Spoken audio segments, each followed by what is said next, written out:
हरिभक्तपरायण आवारे महाराज हे देखील या दिंडी क्रमांक 7 रथाच्या पाठीमागे राऊत महाराजांच्या दिंडीत वाटचाल करतात आणि रस्त्याने भजन म्हणायचं म्हणा किंवा कुठं अडचण पडली तर तिथं प्रवचन म्हणा आणि वेळ पडली तर कीर्तन महाराज कीर्तन नाही बरं प्रवचनाची जबाबदारी जी असते ती यांच्याकडे असते. तर एकूणच आता कसा अनुभव आहे आणि तुमचं गाव कुठलं आहे पहिलं सांग. माझं नाव हरिभक्त. इकडं पाहिजे तिकडं पाहिजे दोन्ही पण तसं काय चालतं का? बर मी हरिभक्तपरायण रामायणाचार्य रघुनाथ महाराज आवारे पाटोदे वडगाव तालुका पैठण जिल्हा छत्रपती संभाजीनगर. वारीचा अनुभव जो आहे तो आगळा वेगळा अनुभव आहे.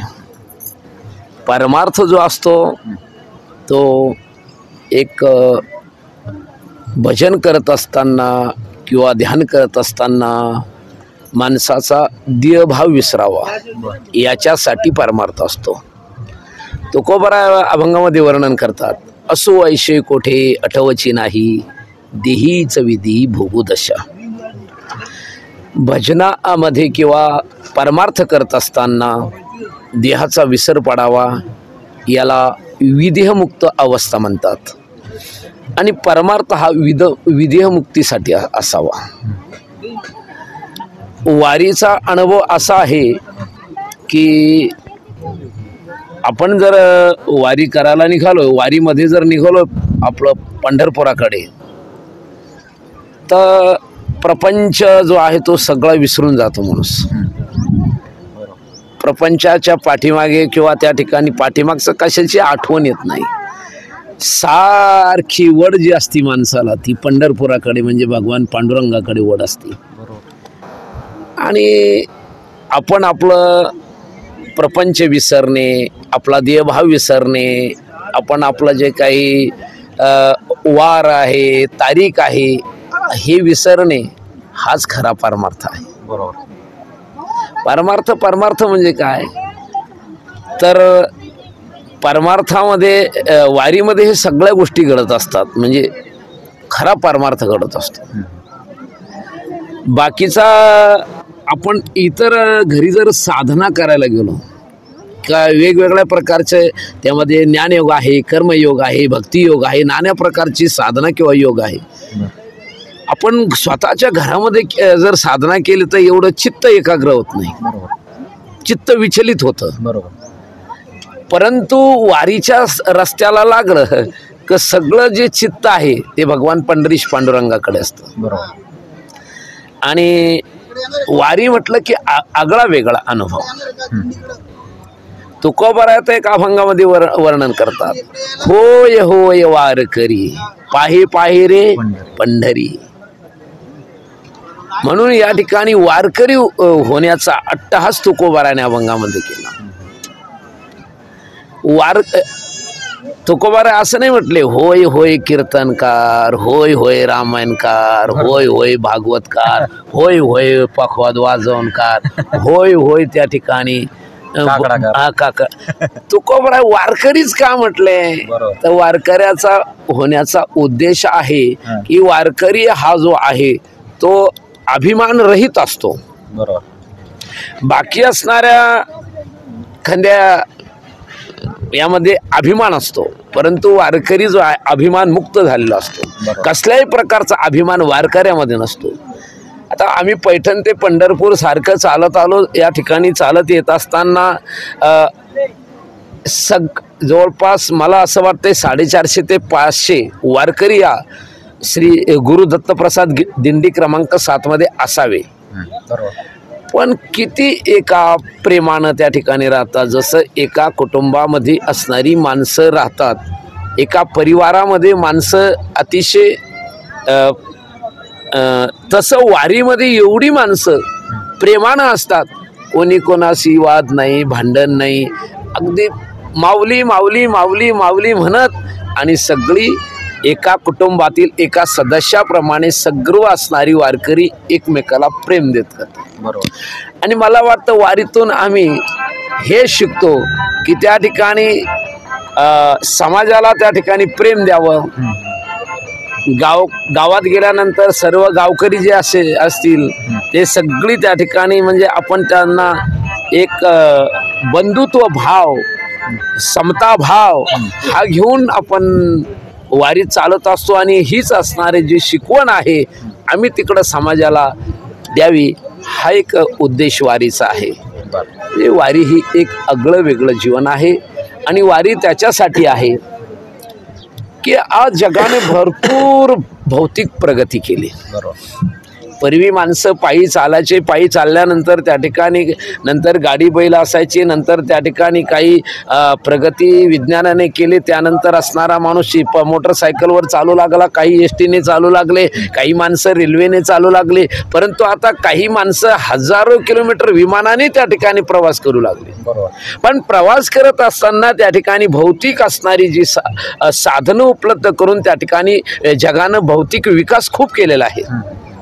पण मला असं वाटतं त्या ठिकाणी भौतिक विकास झाला म्हणजे माणसाला त्या ठिकाणी मानसिक समाधान प्राप्त होत नाही. बरोबर. जगामध्ये जे काही त्या ठिकाणी सुविधा आम्हाला विज्ञानाने दिली आहे ती सुविधा जी आहे महाराज ती मानसिक समाधान देत नाही. पण मानसिक समाधान जे आहे ते आम्हाला त्या ठिकाणी या साधू संत ऋषी मुनींना आम्हाला जे त्या ठिकाणी अध्यात्माची शिकवण दिलेली आहे, अध्यात्म ज्ञान दिलेले आहे आणि फक्त आम्हाला अध्यात्म ज्ञानच एक मानसिक समाधान आम्हाला देऊ शकतं.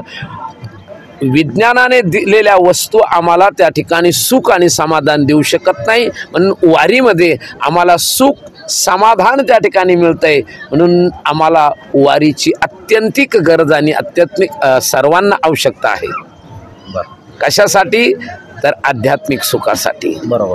भौतिक सुख जे आहे ते आम्हाला सुख देत नाही, भौतिक सुविधा जे आहे ती सुख देऊ शकत नाही. पण आध्यात्मिक त्या ठिकाणी जे असणारं मार्ग जो आहे साधू संतांना दिलेला आम्हाला जो रस्ता आहे तोच आम्हाला फक्त सुख देऊ शकतो. म्हणून वारी ही सुखाचं एक साधन आहे. बरोबर. आणि त्याचबरोबर आता विधी अवस्थेचे उल्लेख यांनी केला, ती कशी प्राप्त होते? विधी अवस्थामध्ये त्या ठिकाणी इतर काही असणारी साधनं त्या ठिकाणी आम्हाला साधू संतांनी जी सांगितली ती असणारी साधनं करत असताना आम्हाला ती अवस्था प्राप्त होती. परंतु त्याला हळूहळू हळूहळू हळू तसा खूप मोठा अभ्यास करावा लागतो. परंतु या ठिकाणी वारी असं एक साधन आहे की त्या ठिकाणी सहज आम्ही भजन करत चाललो किंवा आम्ही त्या ठिकाणी नाना प्रकारचे असणारं नामस्मरण करत चाललो की ती अवस्था आम्हाला ती प्राप्त आपोआप होती महाराज. आम्हाला समाधी लावण्याची गरज नाही, ती असणारी समाधी अवस्था वारीमध्ये सहज समाधी अवस्था प्राप्त होते. पण तरी पण एक योगाची समाधी आणि आता ही चालता समाधी ती फरक आहे. योगाची समाधी जी असती ती काय काय दाखवते तुम्हाला जवळपास? ज्ञानयोगातून आम्हाला योगाची समाधी प्राप्त होती, पण भक्ती मार्गातून आम्हाला त्या ठिकाणी सहज समाधी प्राप्त होते. ज्ञानयोगाची समाधी जर त्या ठिकाणी केली तर समाधीमध्ये आम्ही जर कदाचित ध्यानधारणा करत असताना डोळे बंद करून जर कदाचित त्या ठिकाणी ध्यानधारणा केली तर आम्हाला त्या ठिकाणी डोळे बंद केले की मग आम्हाला त्या ठिकाणी जसं एखाद्या सर्वसाधारण व्यक्तीने जर डोळे बंद केले तर त्याला अंधार दिसतो, पण योगी जर असेल तर त्याला प्रकाश दिसतो. एवढंच नाही तर नाना प्रकारचे रंग सुद्धा त्यामध्ये दिसतात. आणि असं ऐकलंय की संपूर्ण ब्रह्मांडाचं दर्शन सुद्धा घेऊ शकतो तसं माणूस.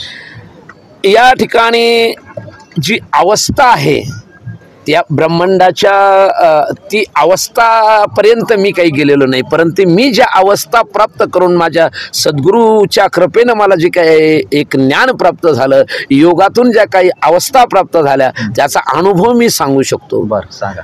की सद्गुरूच्या कृपेनं या ठिकाणी एक ध्यान करत असताना नाना प्रकारचे असणारे त्या ठिकाणी रंग, म्हणजे कोणता रंग तर लाल रंग असेल, त्यानंतर पिवळा रंग असेल, निळा रंग असेल, त्यानंतर कृष्ण रंग असेल, हा जो रंग आहे हा रंग त्या ठिकाणी त्या योग्याला दिसत असतो. आणि एवढंच नाही तर मला वाटतं तुम्ही भजनामध्ये म्हणत असतात अनुहात गाते अनुहात वाजती टाळ.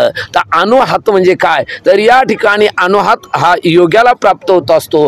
अनुहातामध्ये 10 प्रकारचे नाद त्या ठिकाणी ऐकायला मिळतात. हा, त्यामध्ये टाळ म्हणजे एखादी असणारी भौतिक वस्तू समोर राहत नाही, पण योगी जर कदाचित आपले असणारा समाधी अवस्थेमध्ये असला, ध्यान योगामध्ये जर असला, तर त्याला टाळनाद, शंखनाद, भेरीनाद, विनानाद एवढंच नाही तर त्याला त्या ठिकाणी असणारा महाराज वेणुनाद ऐकायला भेटतो, मेघनाद ऐकायला भेटतो. आणि हे नाद असतात, 10 प्रकारचे नाद योग्याला त्या ठिकाणी ऐकायला मिळत असतात.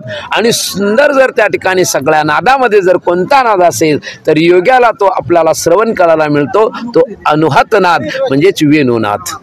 अनुहात वाजती टाळ म्हणजे त्याला कसल्याही प्रकारची त्याच्यासमोर मृदंग, टाळ वगैरे काही नसताना आणि ब्रह्ममुहूर्त म्हणजे सकाळी 3 ते 6 या वेळेमध्ये त्याला ब्रह्ममुहूर्तावरती त्या असणाऱ्या साधकाला, त्या भक्ताला, त्या योग्याला, ते असणाऱ्या ध्यान करत असणारा जो तो साधक आहे आणि त्याला नाना प्रकारचे नाद ऐकायला मिळत असतात, कानामध्ये तो आवाज येत असतो.